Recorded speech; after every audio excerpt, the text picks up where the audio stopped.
পশ্চিমবঙ্গের মুখ্যমন্ত্রী শুভেন্দু অধিকারী এবার লাগাম পরিয়ে দিলেন হুমায়ুন কবিরের। এই লাগাম কি শুধু হুমায়ুন কবিরের জন্য হবে না সমস্ত মানুষের জন্য হবে? কাদের জন্য হবে লাগাম? মুখ্যমন্ত্রী পরিষ্কার বলে দিলেন, আগের যে মুখ্যমন্ত্রী পেয়েছেন দুর্বল মুখ্যমন্ত্রী মমতা বন্দ্যোপাধ্যায়, আপনি দুর্বল ভাববেন না এবং আপনাকে স্মরণ করিয়ে দিলাম বলে কথা বললেন। হুমায়ুন কবিরের সময় এসেছে এই ধরনের লোককে সবক শেখানোর। মমতা ব্যানার্জি মুখ্যমন্ত্রী নন। আপনি দুর্বল মুখ্যমন্ত্রী পেয়ে যা খুশি করেছেন, যা খুশি বলেছেন, মুসলিম ভোটকে কনসলিডেট করার জন্য আপনি এই খেলাটা খেলছেন। আপনি কান খুলে শুনে রাখুন, আপনাকে এইভাবে ধমক হুমকি বেপরোয়া লাগাম ছাড়া কথা বলতে দেব না।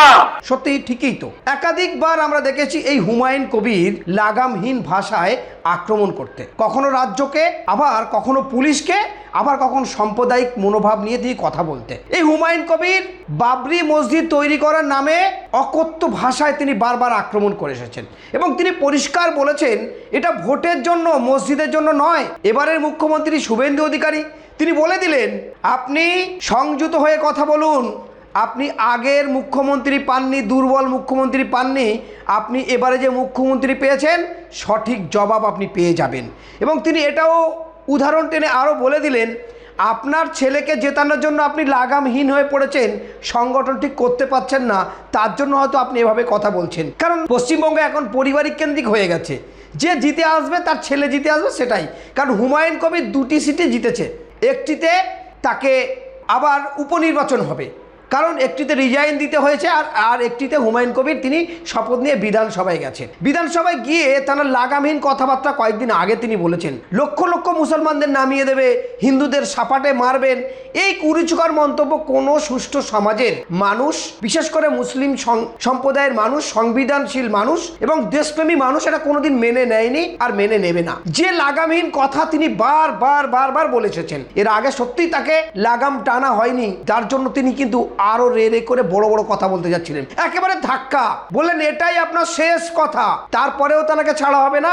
বেশ কয়েকটি থানায় একাধিক ধারাতে তার মামলা হয়েছে। মুখ্যমন্ত্রী শুভেন্দু অধিকারী এটাও বললেন, আপনি ভুলে যাবেন না সন্দেশখালী শাহজাহানের কথা। সে অনেক বড় কথা বলেছিল বিরোধী দলের নেতাকে নিয়ে, সে বলেছিল যে হাত কেটে পায়ে লাগিয়ে দেব। আজকে তার চরিত্র কোথায় এবং তার ভবিষ্যৎ কোথায় এসে দাঁড়িয়েছে এটা খেয়াল করুন। বড়া বিধানসভায় এই কথা বললেন। শুধু শুভেন্দু অধিকারী এই শাহজাহানের কথা বললেন না, এমনকি জীবনতলার শওকত মোল্লার নাম করেও তিনি বললেন যে গুন্ডা এদেরকেও আমরা কোথায় রেখেছি, তার ভবিষ্যৎ কি সেটাও দেখুন। শুধু সেটা নয়, ফলতার জাহাঙ্গীর খান যে পুষ্পা বলে দাবি করেছিল তার কথাও বললেন এটাও আমরা ছেড়ে কথা বলিনি, সে কান ধরে উঠবোস খাচ্ছে। ঠিকই তো, যারা অন্যায় করবে তাদের সাজা হবে। তাহলে কিন্তু এক পক্ষের মানুষের নয়, ভারত একটি ধর্মনিরপেক্ষ গণতান্ত্রিক দেশ, এই গণতান্ত্রিক দেশের সমস্ত মানুষের কিন্তু সমানভাবে হওয়া উচিত। যারা এই কুরুচিকর মন্তব্য করবে, সাম্প্রদায়িক উস্কানিমূলক কথা বলবে, প্রতিটা মানুষের যেন এভাবেই লাগাম টানা হয়, তাহলে কিন্তু আপনি গণতন্ত্রের চেয়ারে বসে গণতান্ত্রিকভাবে প্রতিটা মানুষ সুষ্ঠুভাবে থাকতে পারবে। এবং প্রতিটা মানুষ যদি, কোনো মানুষ যদি উস্কানিমূলক কথা বলে, তার বিরুদ্ধে এই অ্যাকশান খুবই জরুরি, নাহলে দেশের সম্প্রীতি, ভালোবাসা এবং দেশের পক্ষে ক্ষতিকর জায়গায় যাতে মানুষের মধ্যে না চলে যায়। পশ্চিমবঙ্গের মুখ্যমন্ত্রী শুভেন্দু অধিকারী তিনি এটাও বলেন, ভারত একটি ধর্মনিরপেক্ষ সাংবিধানিক দেশ, গণতান্ত্রিক দেশ, এর সংবিধান আছে, আইন আছে, প্রশাসন আছে, বিচার ব্যবস্থা আছে। তাই উস্কানিমূলক কথার সঙ্গেও তিনি কথা বলেন। আজ বিধানসভায় ওবিসি বিল পাস হয়ে গেল, সেই ওবিসি বিলের বিরোধিতা করলেন নওশাদ সিদ্দিকী এবং সিপিএম এর প্রার্থী এবং কংগ্রেসের 2 প্রার্থী, 4 জনের কথা উঠে আসছে। এবং মমতা বন্দ্যোপাধ্যায়ের তৃণমূলের যারা আছে তারাও বেশ কিছু প্রার্থী এই বিলের বিরোধিতা করেছে, কারণ এই বিল খুব সন্তুষ্টজনক নয় এবং ওবিসি সুপ্রিম কোর্টে মামলা চলছে। এই ওবিসি যেভাবেই পাস করতে চলেছে সরকার, এতে কিন্তু এক শ্রেণীর মানুষ একেবারে আরও পিছিয়ে পড়বে এবং তাদের সমস্যা হবে।